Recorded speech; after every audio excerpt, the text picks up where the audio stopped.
தூத்துக்குடி மாவட்டம் மணப்பாடு கடல் பகுதியில் படகு கவிழ்ந்து விபத்துக்குள்ளானதில் உயிரிழந்தோர் எண்ணிக்கை 10 உயர்ந்திருக்கிறது. இது குறித்த கூடுதல் தகவல்களை செய்தியாளர் நாகராஜனிடம் கேட்கலாம். நாகராஜன், உயிரிழந்தவர்கள் யார் யார் என்பது குறித்த விவரம் தெரிய வந்திருக்கா? இன்னமும் மீட்பு பணிகள் தொடர்ந்து நடைபெற்றுக் கொண்டிருக்கிறதா? அதாவது மணிமாறன், இந்த விபத்தில் இறந்தவர்கள் மொத்தம் தற்பொழுது, அதாவது நேற்று வரைக்கும் 9 பேர் உயிரிழந்தவர்களின் எண்ணிக்கை என்று குறிப்பிடப்பட்டிருந்தது. தற்பொழுது இன்று காலை தேடல் பயணமாக, அதாவது தேடுதலாக ஒரு சிறுமியை தேடி வந்தார்கள். அஸ்வினி என்ற 12 வயது சிறுமியை தேடி வந்தார்கள். அந்த சிறுமியின் உடல் தற்பொழுது குலசேகரப்பட்டினத்திற்கும் இருக்கக்கூடிய மணப்பாடுக்கும் நடுவே இருக்கக்கூடிய கடற்பகுதியில் கரை ஒதுங்கியது. அதனை கடலோர காவல்படையினர் மீட்டு அந்த உடலை தற்பொழுது அரசு மருத்துவமனை கொண்டு சென்றுள்ளனர். எனவே இந்த எண்ணிக்கையோடு சேர்த்து 10ஆக அந்த உயிரிழப்பு என்பது அதிகரித்துள்ளது. இந்த மாதிரியான சுற்றுலா தலங்களில் அறிவுப்படைகள் அதிகமாக வைக்கப்பட வேண்டும் என்ற கோரிக்கை தற்பொழுது இந்த பகுதி மக்களிடையே மிக வலுவாக வைக்கப்பட்டுள்ளது.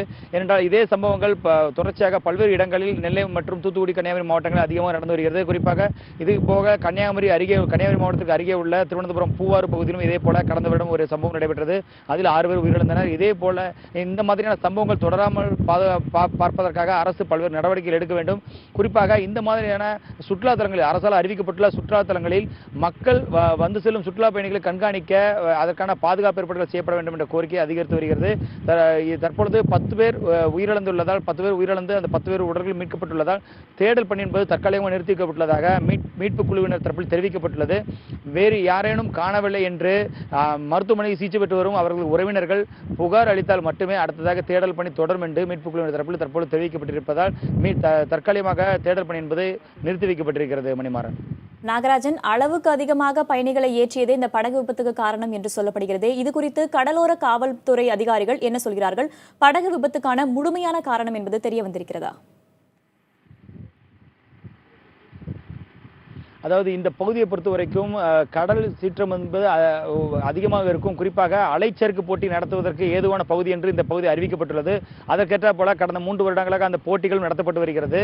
இந்த நிலையில் இந்த இடத்தில், அதாவது ஏற்கனவே அதிகமாக பயணித்த மீனவர்களுக்கு மட்டும்தான் இந்த வழியில் சரியான வர வேண்டியதற்கு தெரிய வரும். ஆனால் நேற்று எந்த முறையில் அவர்கள் குறுக்கே வந்தார்கள், அதாவது அலையின் நீரோட்டத்திற்கு குறுக்கே வந்ததுதான் இந்த விபத்து ஏற்பட்டுள்ளதாக இந்த பகுதியைச் சேர்ந்த மீனவர்கள் தெரிவிக்கிறார்கள். அது மட்டுமில்லாது அதிகமான எடை சேர்ந்ததும் ஒரு காரணம் என்கிறார். 20க்கும் மேற்பட்டோர் ஒரு சிறிய ஃபைபர் படகில் அமர்ந்ததும் ஒரு காரணம். அது மட்டுமில்லாது அலை சீற்றம் என்பது நேற்று அமாவாசை தினமானதால் அந்த கடல் சீற்றம் என்பதும் அதிகமாக இருந்துள்ளது. இதன் காரணமாக நேற்று இரவு நேரத்தில் அதிகமான அலை எழுந்ததன் காரணமாகவும் அது படகு விபத்துக்குள்ளானதுக்கு ஒரு வாய்ப்பாக இருந்திருக்கும் என்று கருதுகிறார்கள். அது மட்டுமில்லாது உயிரிழந்தவர்களில் 4 பேர் சிறுவர்கள், அதாவது சிறுவர் சிறுமியர்கள் இருக்கிறார்கள். அது மட்டுமில்லாது பெண்கள் உயிரிழந்துள்ளார்கள். இவர்களுக்கு பின்னணி பார்க்கும் பொழுது அதிக பயம் காரணமாக, அதாவது கடற்கரையிலிருந்து குறைந்த தொலைவில் தான் அந்த விபத்து என்பது ஏற்பட்டிருக்கிறது. ஆனால் கடலில் விழுந்ததும் பயம் ஏற்பட்டதன் காரணமாகத்தான் அந்த தண்ணீர் குடித்ததும் உயிரிழந்திருப்பதற்கான வாய்ப்புகள் அதிகம் இருப்பதாக காவல்துறை தரப்பிலும் சொல்லப்படுகிறது. அதே போல இங்குள்ள மீனவர் மக்கள் தரப்பிலும் சொல்லப்படுகிறது. இந்த சம்பவத்தை பொறுத்த வரைக்கும் தற்பொழுது 10 பேர் உயிரிழந்துள்ளனர். மீதி இருக்கக்கூடிய 11 பேர், அதாவது இவர்களோடு பயணித்த 11 பேர் என்பது தற்பொழுது அரசு மருத்துவமனை சிகிச்சை பெற்று வருகிறார்கள். இந்த விபத்தில் உயிரிழந்தவர்கள் திருச்சி பகுதியை சேர்ந்தவர்கள் மற்றும் இங்கு இருக்கக்கூடிய படுக்கப்பத்து என்ற, அதாவது தட்டார்மடம் அருகே உள்ள படுக்கப்பத்து என்ற கிராமத்தை சேர்ந்தவர்களும் அதிகமாக உயிரிழந்திருக்கிறார்கள். நாகராஜன், இதுபோன்ற உயிரிழப்புகள் இனிமேலும் தொடரக்கூடாது என்பதற்காக துறை சம்பந்தப்பட்ட அதிகாரிகள் என்ன மாதிரியான நடவடிக்கை எடுத்திருக்காங்க? என்ன மாதிரியான அறிவுறுத்தல்கள் கொடுத்திருக்காங்க?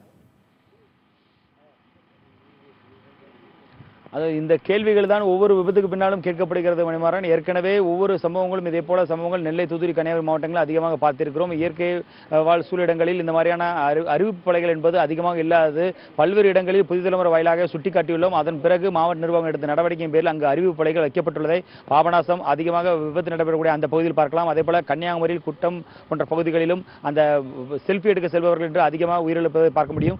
இதே போல இந்த பகுதியில் என்பதும் மணப்பாடு இந்த சுற்றுலாத்தலம் என்பதும் இப்போ தற்பொழுது மட்டுமே 10 பேர் உயிரிழந்தது மட்டுமல்ல, இதற்கு முன்பாகவும் அவ்வப்போது ஒரு சில பேர் உயிரிழப்பது தொடர்ந்து நடந்து வருவதாக இங்குள்ள மீனவ மக்கள் தெரிவிக்கிறார்கள். குறிப்பாக இங்கு வரக்கூடிய சுற்றுலா பயணிகளில் சில இளைஞர்கள் அதிகம் வரும் பொழுது அவர்கள் கடலுக்குள் குளிக்க செல்கிறார்கள்.